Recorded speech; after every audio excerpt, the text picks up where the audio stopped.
de parler de changement d'échelle. Je vais essayer de ne pas être redondant parce que j'ai l'impression que la plupart des intervenants ont d'une manière ou d'une autre abordé un petit peu la question du changement d'échelle et des différentes innovations qu'on observe en ce moment, ou des innovations et transformations dans l'écosystème en ce moment au Québec.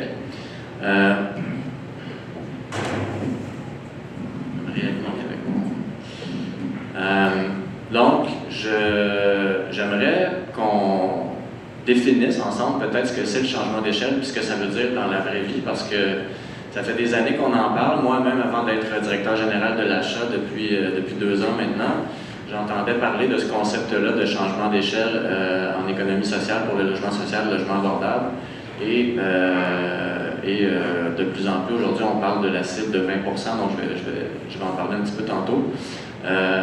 On a évidemment, je ne vais pas non plus rentrer dans le détail du contrat générationnel qui est rompu en ce moment, mais on est tous et toutes lecteurs de l'actualité. Chaque matin, on ouvre le journal, on écoute les nouvelles, puis on voit que cette fois-ci, avec la crise du logement qu'on vit, contrairement aux précédentes qu'on a vécues, c'est de plus en plus la classe moyenne, en plus des populations les plus vulnérables qui, comme on le sait, sont toujours les premières à faire les frais d'une crise du logement. Cette fois-ci, on a même des gens de la classe moyenne et des gens de la classe moyenne élevée, même, qui ont de la difficulté soit à accéder à la propriété ou même à se trouver un logement locatif à proximité de leur milieu de vie. Donc, contrat générationnel rompu, le changement d'échelle, pour nous à l'achat, c'est une tentative.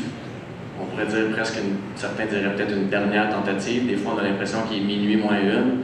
Laurent nous parlait il y a un instant de la valeur des terrains qui a augmenté de manière fulgurante, puis de la spéculation foncière qui nous donne l'impression qu'on est en train de l'échapper, qu'on est en train de se torontoiser ou de se new-yorkiser là, à Montréal et au Québec, alors qu'on avait la réputation d'être une province plus abordable que les autres régions en Amérique du Nord. Donc, tenter de créer un legs collectif durable.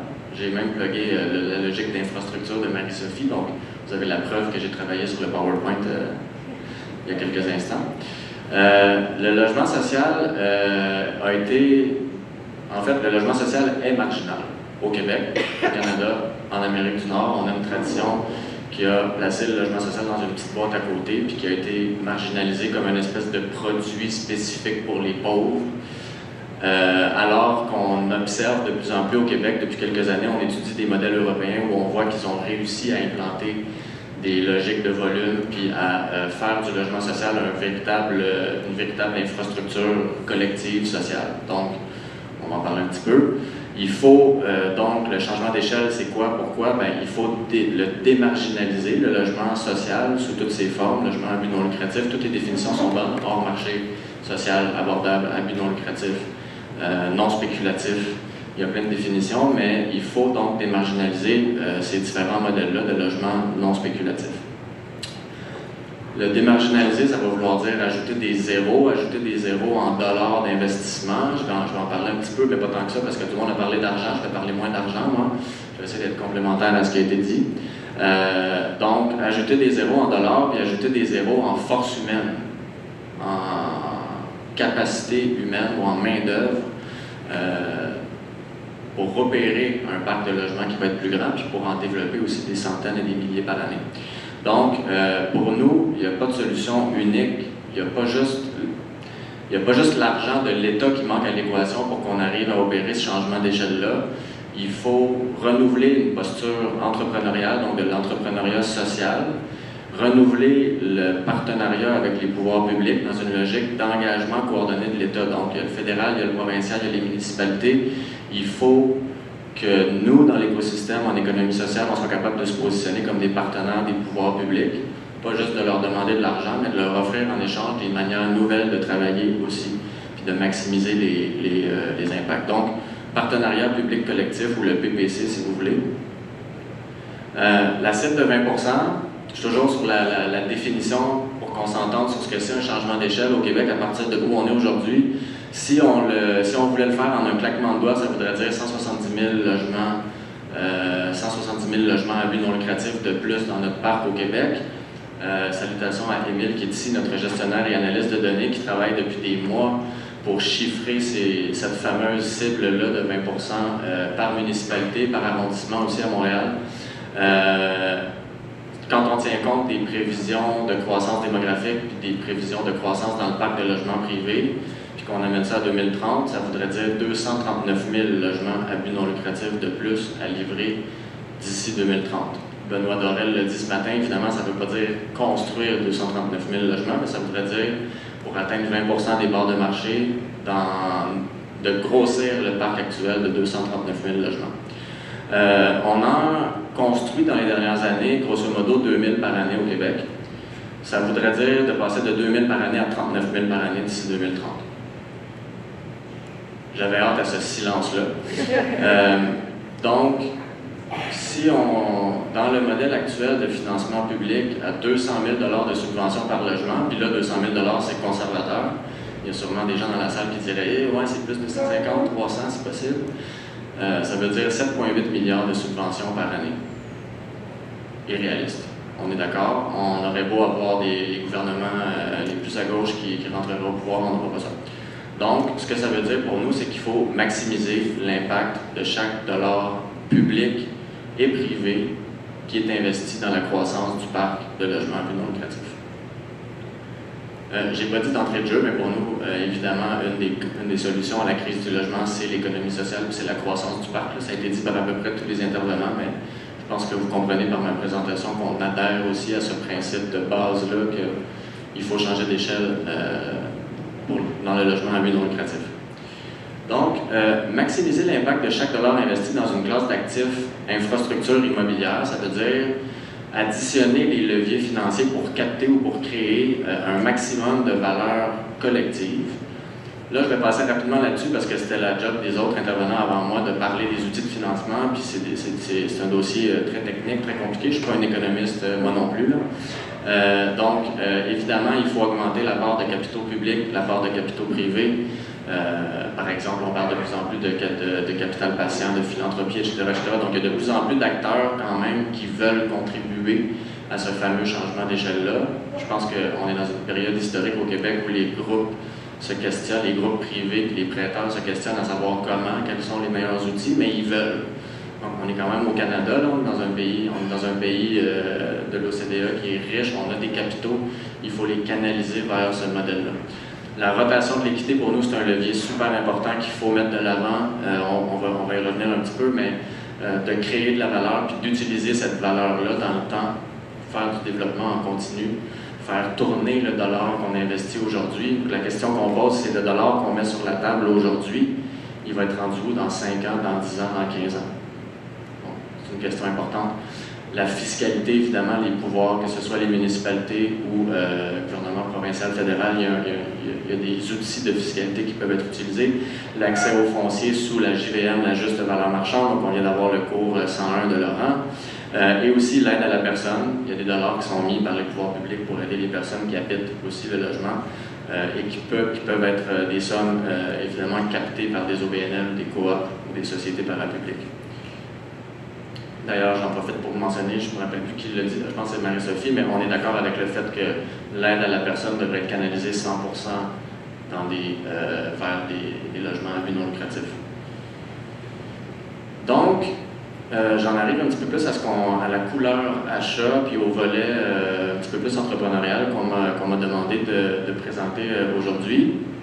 L'écosystème de production. Donc, l'écosystème, c'est une addition d'organisations. Il n'y a pas une entité qui s'appelle écosystème puis qu'on peut appeler le lundi matin pour dire « Hey, il faudrait que tu changes. » ou « Il faudrait que tu fasses des choses différemment. » L'écosystème, c'est compliqué au Québec. Vous savez, on a 2600 propriétaires à but non lucratif qui se partagent les 160 000 logements. Donc, on a un écosystème qui est, le moins qu'on puisse dire, on pourrait dire fragmenté. Disons, là, on pourrait aussi dire hyper fragmenté, très fragmenté par rapport à d'autres écosystèmes de production. Pour nous, le soutien aux entreprises sociales est autant important que le soutien aux projets de logements sociaux. Donc, c'est pas juste la question de quoi, de qu'est-ce qu'on finance, ou de qu'est-ce qu'on crée, ou quel est le produit qu'on veut créer, ou la valeur qu'on veut créer, mais c'est aussi qui le porte le projet, qui l'opère, qui en assure la viabilité à long terme, qui l'entretient. Donc, le soutien aux entreprises autant important que le soutien au projet. Ce qui nous amène donc à dire que le développement de nos capacités organisationnelles est tout aussi important que le développement de nos capacités financières. On a eu un réflexe au Québec de beaucoup parler des outils de financement, à juste titre, parce que ça prend de l'argent pour faire du logement, mais on ne peut pas faire l'économie de la question des capacités financières sans parler des capacités organisationnelles. On aurait beau avoir les outils de financement et les leviers de financement les plus performants, si au bout de la ligne, il n'y a pas d'organisation qui les maîtrise, qui les comprenne et qui sont capables de les utiliser à leur plein potentiel, on n'aura pas plus de résultats et on ne réussira pas plus à desservir les populations qu'on cherche à desservir. Donc, la posture de l'achat, qui est quand même un regroupement de plusieurs organisations, donc là, c'est pas moi, Sébastien, qui dit ça, c'est une posture dont on entend de plus en plus parler dans l'écosystème, puis qui était déjà au cœur des discussions à l'Alliance, quand l'Alliance a été créée en 2017, c'est qu'il faut soutenir la montée d'une diversité de grandes sociétés immobilières propriétaires, développeuses, à but non lucratif. Donc, ça a été dit ce matin, là j'ai marqué en parenthèse un petit clin d'œil, c'est aussi performante que le privé, mais dont le profit est socialisé. Donc, c'est l'économie sociale. On est capable, effectivement, très d'accord avec la déclaration ce matin, je ne me rappelle plus de qui, je pense que c'était encore Marie-Sophie, qui disait qu'il n'y a aucune raison de penser que les développeurs de logements sociaux sont pas rapides, sous-performants. Non, en fait, il n'y a aucune raison d'être complexé par rapport au secteur privé. On est capable de développer des volumes de logements, de bien les gérer, de bien les entretenir, de faire des logements de qualité, de faire de l'innovation. Aucune raison d'être complexé. Il faut avoir l'ambition. Il faut convaincre les élus qui pensent, il y a beaucoup d'élus qui pensent que le privé sont bons, que le social, ils captent des subventions. Je vais dans les stéréotypes, là, mais c'est des choses que j'ai entendues des centaines de fois dans ma vie, puis qu'on va malheureusement continuer d'entendre encore. Il faut briser ces préjugés-là, se positionner comme des acteurs crédibles et performants. Même si je ne suis pas un grand fan du mot performant, mais bon, il faut parler le langage des fois des gens à qui on s'adresse. Donc, basé sur des modèles d'affaires qui opèrent durablement des milliers de logements, il faut vraiment faire de la visualisation. Là, on passe d'une organisation qui gère 50 logements à une organisation qui en gère progressivement, qui passe de 50 à 100, à 150, à 200, à 500, à 1000, à 2000. Puis vous pouvez vous imaginer que dans la vie quotidienne d'une organisation, c'est pas la même chose de gérer 50 ou 500 ou 3000 logements. Ça a été dit aussi, mais j'insiste sur ce point-là. Puis l'autre point aussi, c'est pas juste passer de gestionnaire de 50 à 5000, c'est aussi de créer un mouvement de développement continu. Donc nous, on encourage beaucoup ce mouvement de développement continu, puis on pense qu'il y a beaucoup d'avantages à entretenir ce mouvement de développement continu-là, puis à faire travailler l'argent, puis à faire travailler des gens aussi, à non seulement maintenir un parc, mais à le faire grossir en continu. Donc, ce que nous on fait, je ne passerai pas beaucoup de temps ici, mais c'est juste pour vous donner un petit, c'est pas une conférence pour plugger l'achat, mais juste pour vous dire que sur ce volet-là de la professionnalisation, on travaille très fort à l'achat pour soutenir nos organisations membres, qui sont principalement des OBNL en ce moment, mais on est ouvert aussi aux OBNL, coop et sociétés parapubliques, donc, et fiducie, donc toute forme de logement non spéculatif peut intégrer l'achat, et on accompagne des organisations à partir de là où elles sont rendues dans leur niveau de maturité organisationnelle, peu importe. On a des très jeunes organisations en démarrage, comme Utile l'était il y a quelques années encore. On a des organisations qui existent depuis 45 ans comme Interloge, qui sont implantées dans le centre-sud, puis qui sont nées avec à peu près rien, puis qui aujourd'hui gèrent 1000 logements. On les prend là où ils sont rendus, puis on les aide à développer. Donc, vous voyez les trois phases, là, j'imagine que vous voyez bien, l'écran est tellement gros. Donc, la phase 1, où on est en diagnostic organisationnel, force-faiblesse, on réalise le diagnostic. À partir du diagnostic, on fait un plan de développement organisationnel. Ça, c'est le blueprint réel de ce que ça prend comme organisation pour livrer les objectifs stratégiques. Parce que vous connaissez sans doute plein d'organisations qui disent on va en faire 250, on va en faire 300 par année, ou on va en faire 500 d'ici 5 ans. Ça, c'est facile à mettre dans une planète stratégique, mais c'est quoi le vrai chemin concret pour y arriver, puis qu'est-ce que ça prend sur le plan organisationnel pour y arriver? Donc, phase 1, plan de développement organisationnel. Phase 2, financement du plan de développement organisationnel. Combien de monde il faut embaucher? Quels sont les rehaussements salariales qu'il faut consentir pour maintenir ces emplois-là de qualité dans l'organisation? Est-ce qu'il faut agrandir les bureaux? Est-ce qu'il faut acheter des nouveaux outils technologiques? Est-ce qu'il faut... bon, etc., etc. On a vu des organisations qui ont financé des plans de développement comme ça. Dans un premier cycle de croissance, on ne parle pas de sommes gargantuesques comparées aux sommes dont on parle habituellement en logement. Un PDO d'une organisation de taille moyenne au BNL, c'est peut-être entre 1 et 3 millions pour un premier cycle de croissance. Ça peut monter un petit peu dans un deuxième cycle de croissance. Il faut refaire un tour de roue à chaque quelques années, dépendamment de la vitesse de croissance. Et la phase 3, la mise en œuvre du plan de développement organisationnel. Donc là, on est dans la gestion du changement. Des fois, c'est compliqué avec la gouvernance. Des fois, c'est la culture de l'entreprise. Des fois, c'est la culture de certains employés. Donc, voilà. Je ne m'éternise pas là-dessus. Juste mentionner aussi qu'on insiste beaucoup à l'achat sur le mot, vous voyez les 3 mots, accélérer, professionnaliser, autonomiser. On ne veut pas créer une relation de dépendance avec ces groupes-là. On pense que plus les propriétaires, développeurs de logements à but non lucratif sont autonomes, le mieux c'est et le plus résilients ils sont dans le futur, le plus ils ont le contrôle sur leurs activités d'opération et de développement. Donc, pour nous, on les pousse, en fait, à l'achat, ça va sonner bizarre de le dire comme ça, mais on souhaite qu'ils aient besoin de nous le moins longtemps possible. On veut les envoyer dans l'univers, puis qu'ils développent leur quantité de logements qu'ils veulent développer par année de manière autonome et professionnelle. Donc, juste un petit mot, je sais que Laure, ce matin, je ne sais pas combien de temps il me reste, mais il me reste 2 slides, fait que ça devrait être correct, je pense, dans les temps. Laure, la conseillère de Sherbrooke, ce matin, a parlé un peu de l'Autriche. C'est une mission à laquelle on a eu l'occasion de participer aussi. L'achat utile était là, Interloge était là. Il y avait une belle délégation québécoise. Denis qui est dans la salle aussi, était avec nous. Les écosystèmes européens qu'on étudie de plus en plus, les écosystèmes de production qui réussissent à livrer du volume de logement. Tantôt, on parlait, au début, j'ai parlé de la cible de 20 %. On en livre 2000 au Québec. Il faudrait en livrer 39 000 d'ici 2030 par année. Ça n'arrivera pas. Là. Je pense que personne ne s'attend à ce que du jour au lendemain, on réussisse à en livrer 39 000 par année. Mais en Autriche, pays qu'on a visité l'année dernière, ils en développent 17 000 par année en ce moment. Ils sont tout tristounets en plus. Ils nous disent « Ah, c'est plate parce qu'avant la pandémie, on était à 25-28 000 par année. C'est vraiment nul. On est rendu juste à 17 000. » Donc, c'est possible, on l'a vu de nos yeux, on a parlé à ces développeurs-là qui en livrent des milliers et des milliers par année. Par année. Moi, j'ai encore des frissons quand je pense, honnêtement. Donc, un écosystème qui livre des stratégies de volume tournées autour de grands propriétaires développeurs. C'est pas un débat de grand contre petit, c'est pas d'être grand par vanité ou par ego, ou par opposition au small is beautiful ou à la vie associative dynamique dont parlait Guillaume tantôt dans sa question, on va peut-être y revenir, mais parce qu'il y a des avantages réels à soutenir la montée de grands propriétaires, développeurs, autonomes et professionnels. Bon, fait que là j'ai mis en bullet point quelques éléments d'explication par rapport à ça. Évidemment, quand tu développes un portefeuille de projets dans une même organisation, ben, tu peux réaliser des économies d'échelle avec tes fournisseurs. Tu peux aussi, tu as plus de pouvoir de marché, donc de pouvoir de négociation avec les différents prêteurs. Donc tu peux avoir des capitaux dans certains cas qui sont plus bas.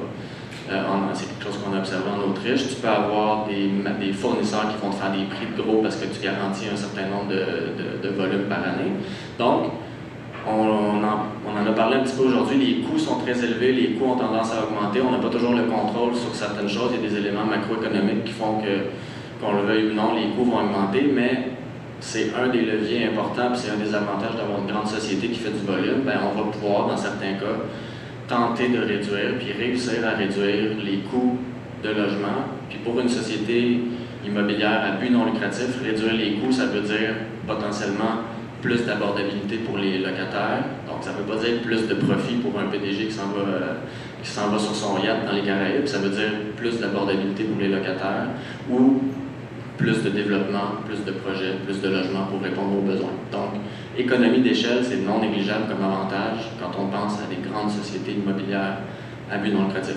Maintien d'expertise permanente, donc on a beaucoup au Québec fait un projet, un groupe, un projet, un groupe, donc 2600 propriétaires au Québec, au BNL Coop et au MH. C'est sûr que d'avoir une grande société qui développe un portefeuille de logements chaque année, des centaines et des centaines de logements, ben on maintient une expertise puis on fait des apprentissages, il y a une boucle de rétroaction puis d'apprentissage qu'on peut faire de projet en projet pour les améliorer. Donc ça c'est intéressant. Le flux de trésorerie positif, donc quand il y a des projets qui sont plus difficiles à financer dans une organisation qui est déjà propriétaire d'un portfolio, ben on peut absorber un petit peu plus facilement des projets qui sont à la limite de la viabilité financière en se disant ben, on va le rentrer dans notre ensemble de dans notre portefeuille, on va s'appuyer sur certains profits qu'on génère, des flux de trésorerie positifs qu'on génère avec les autres projets. Ça va nous permettre de faire passer ce projet-là parce qu'il est important pour la communauté, parce qu'on veut le livrer, parce que c'est un beau projet, on a travaillé fort dessus. Donc, les flux de trésorerie positifs en développement et en exploitation, ça permet des fois de prendre des décisions un petit peu plus risquées et de dire « OK, ben celui-là, là, il est vraiment à la limite, mais on va le faire passer parce qu'on y tient et parce que c'est un projet important. » Si c'est un projet, un groupe qui part avec aucune ressource et qu'il n'y a pas d'équipe, ben c'est sûr que c'est soit énormément de subventions ou on attend pendant 10 ans ou le projet ne se fera pas. C'est ce qu'on observe en ce moment au Québec.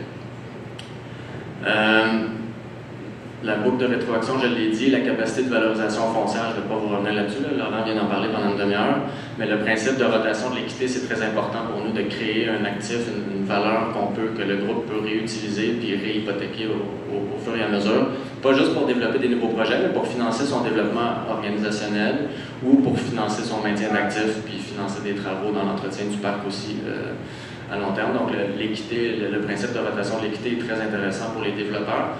Puis par ailleurs, il est très intéressant pour les pouvoirs publics aussi, mais bon, ça c'est une autre discussion. Là. Moi, je parle du volet propriétaire-développeur. J'en profite pour mentionner aussi que parce que c'est une question qui est légitime et qui revient parfois, est-ce que ces grands groupes-là vont se déconnecter des besoins particuliers puis des besoins locaux dans les communautés? Question tout à fait légitime et recevable. Ce qu'on a observé en Autriche l'an dernier, en fait, c'est que non. C'est que le grand propriétaire-développeur n'est pas forcément, ça peut arriver, mais il n'est pas forcément déconnecté des besoins particuliers, donc de la réponse aux besoins particuliers. Disons, un développeur comme Socialbo en Autriche qui possède, je pense qu'il opère 25 000 logements, ou 30, 40 000, je ne sais plus, en tout cas, rendu là. Mais ils vont développer quelques centaines de logements par année, puis ils vont intégrer toujours un 20-25% dans leur projet de projets plus à vocation sociale. Donc, ils vont faire un partenariat avec un groupe communautaire qui répond à des besoins particuliers, puis ils vont l'intégrer dans un développement d'ensemble. On a visité par exemple des cohabitats dans des tours à logement où il y avait un étage qui était réservé pour un projet de cohabitat, mais il a été intégré dans un projet d'ensemble. Donc, on a un immeuble multilocatif d'un certain nombre d'étages, puis sur un étage, tu as un groupe de citoyens qui s'est mobilisé pour faire le cohabitat. Ils se sont assis avec Socialbo, ils ont dit hey, vous autres, vous en faites combien des logements par année? On ne pourrait pas, nous autres, en avoir, on a un projet, on aimerait ça, 30 unités, s'intégrer dans l'ensemble. Donc, on en a visité des comme ça, puis on pense que c'est un modèle qu'on peut promouvoir puis qu'on peut développer au Québec. Donc, dans la vision de changement d'échelle, c'est important de ne pas, à notre avis, c'est important de ne pas opposer les grands et les petits. Il y a des avantages à soutenir les grands propriétaires-développeurs. Il ne faut pas avoir peur que ces grands propriétaires-développeurs-là soient déconnectés de la réponse aux besoins des personnes les plus vulnérables. C'est possible de faire les deux, puis en fait, le développement de volume va même nous aider d'année en année si on en intègre 20-25% dans le portefeuille de développement, puis qu'on arrive à en faire, mettons, 17 000 par année comme en Autriche, avec les mêmes montants de subvention, bien, on calculait 20% de 17 000 logements, puis ça va vous donner plus que les 2 000 qu'on fait en ce moment de logements à but non lucratif, de logements sociaux avec besoins particuliers. Capacité de maintenir une vie associative dynamique. J'ai beaucoup aimé la question de Guillaume plutôt, puis la réponse de Marie-Sophie aussi. C'est pas parce qu'un groupe est petit qu'il est démocratique ou qu'il y a une vie associative intéressante. On connaît tous des petits projets qui n'ont pas de vie associative dynamique ni de démocratie. À l'inverse, il pourrait y avoir des grands propriétaires développeurs aussi qui n'ont pas de vie associative puis qui n'ont pas de démocratie. Donc, c'est pas une question de grand ou petit, mais on croit que c'est possible d'entretenir une vie associative intéressante, même quand c'est un grand propriétaire qui possède une panoplie d'immeubles. Il y a des mécanismes comme ça, puis encore une fois, on en a vu en Autriche qui le faisait très bien, puis on a pu même rencontrer des locataires qui étaient fort heureux de la vie associative qu'ils menaient dans leur immeuble, puis la cuisine collective, etc., etc. Même si le propriétaire possédait 25 000 logements partout en Autriche, ça les empêchait pas d'avoir une vie locale dynamique. Donc, je le mentionne. Et évidemment, d'avoir des grandes sociétés immobilières à but non lucratif comme ça permet aux villes et aux développeurs privés d'avoir des partenaires de choix qui sont structurés, qui ont une capacité d'intervention, une capacité de parler le même langage, de comprendre la réglementation, comprendre les outils de financement. C'est pas donné à tout le monde, puis il n'y a pas personne ici, je pense, qui a envie de devenir un expert en fiscalité ou un expert en outils de financement immobilier. Moi, personnellement, je vous le dis tout de suite, je suis DG de l'achat, puis c'est pas ma mission. Je ne vais pas devenir un expert de la fiscalité ou des outils de financement, mais on peut avoir la vision de professionnalisation puis d'avoir les bonnes personnes aux bonnes places qui remplissent les bons rôles. Donc, de soutenir la montée de grandes sociétés immobilières professionnelles à but non lucratif, toujours, ça va offrir aux villes, au pouvoir public, SHQ et CHL aussi, de pouvoir s'appuyer sur des partenaires robustes, viables, autonomes aussi. Ça change le rapport de négociation avec les pouvoirs publics aussi quand tu as un certain pouvoir de marché, une capacité de négociation. Tu te dis, regarde, si tu veux pas que je développe dans ta ville, je vais la développer dans la ville. Comme le privé, on le voit chaque semaine dans les journaux, des développeurs privés qui font du chantage aux villes puis qui disent, ben, si ça ne marche pas, on va aller développer ailleurs. Ils ont l'autonomie, la capacité de le faire. En économie sociale, on peut avoir ce même pouvoir de marché-là. Je ne suis pas en train de dire qu'il faut faire du chantage aux villes, mais on est des partenaires de premier choix pour les pouvoirs publics, puis ils ont besoin de nous. Les pouvoirs publics ont besoin de nous pour atteindre leurs objectifs. Quand ils parlent de crise climatique ou de crise du logement, c'est pas eux qui vont réaliser seuls ces plans d'action-là ou ces plans ces solutions-là à mettre en œuvre. Ça leur prend des partenaires. Donc, ma dernière slide, et non la moindre, c'est bon, je suis dans les temps. C'est un petit peu de détails justement sur ce qu'on appelle maintenant le triptyque. On a décidé d'appeler ça le triptyque des partenariats parce qu'on se rendait compte au fur et à mesure qu'on en parlait avec les gens qu'il y avait vraiment trois grandes catégories de partenariats pour les grandes sociétés immobilières à but non lucratif. Donc, la première qui est en haut, qui est un petit peu plus grosse parce que je pense qu'on a quand même un public un petit peu plus municipal ou étatique. C'est pour illustrer en fait les rôles et responsabilités de chacun dans ce genre de partenariat-là qu'on pense qu'on doit multiplier. Donc, le fameux PPC que j'ai mis sur la première slide, le partenariat public-collectif. Donc, ici, vous voyez le premier tableau, l'expertise immobilière à but non lucratif, qui est là, qui a un certain nombre de responsabilités, disons, dans l'écosystème.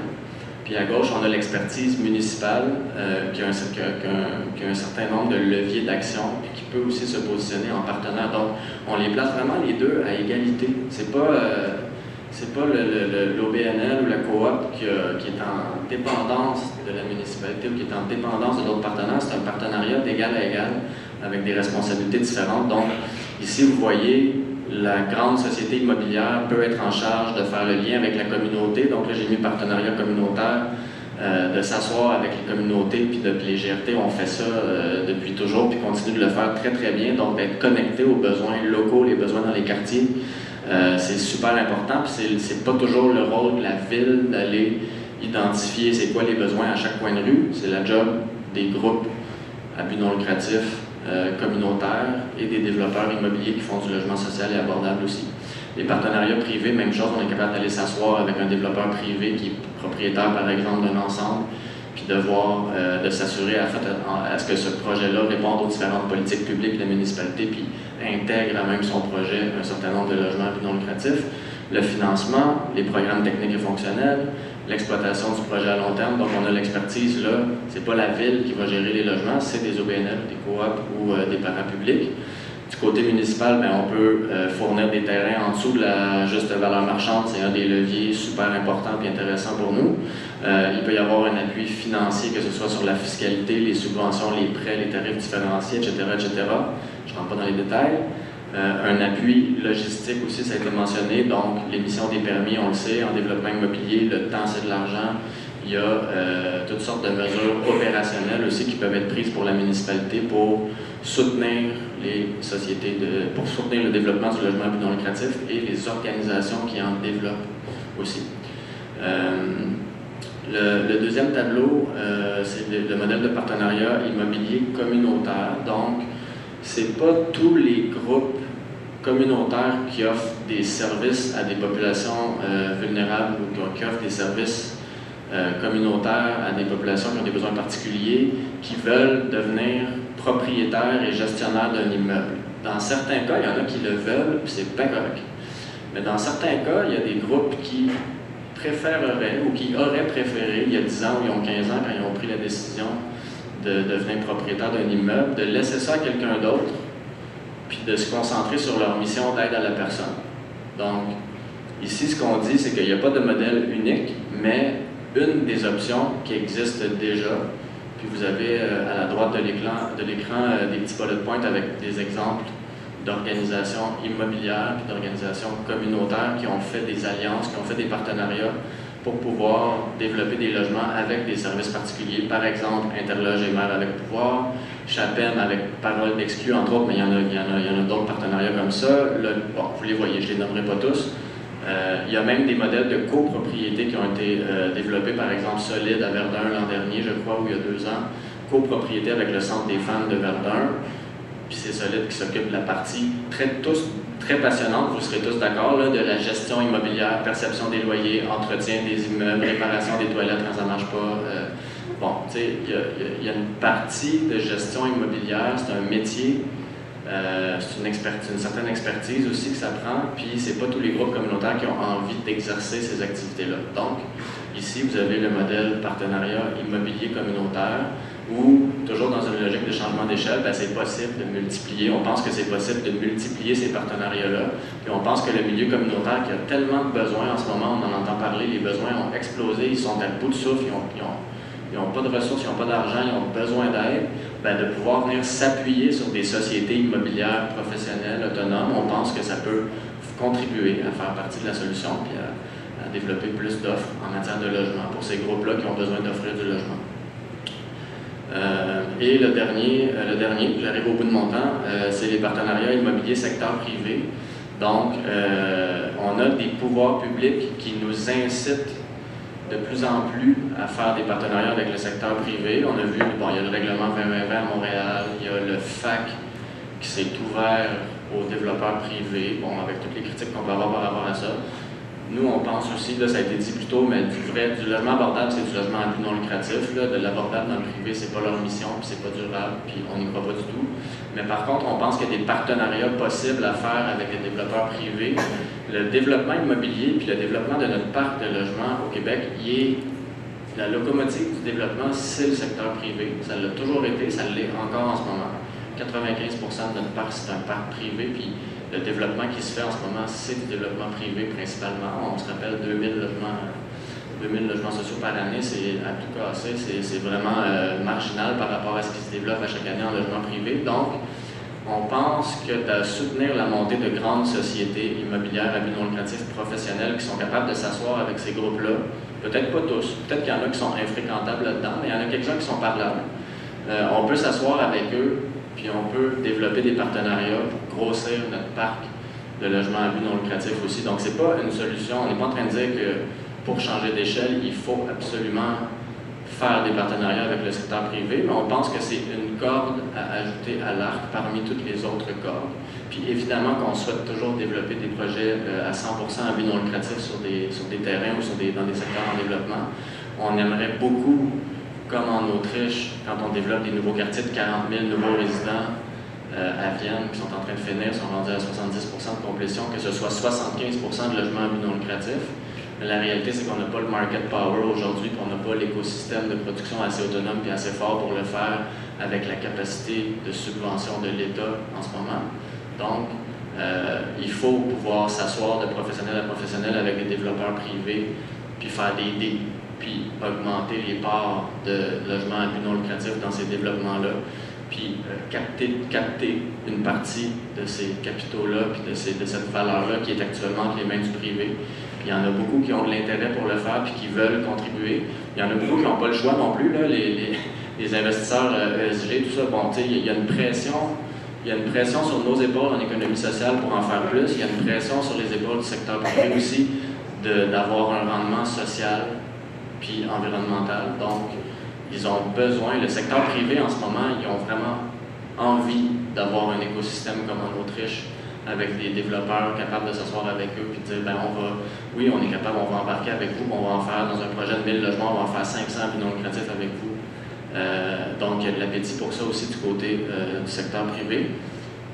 Et je vais quand même vous mettre la dernière slide, mais je m'arrêterai là-dessus. Je pense que 35 minutes, c'est pas mal ça. Hein? Ouais. Merci.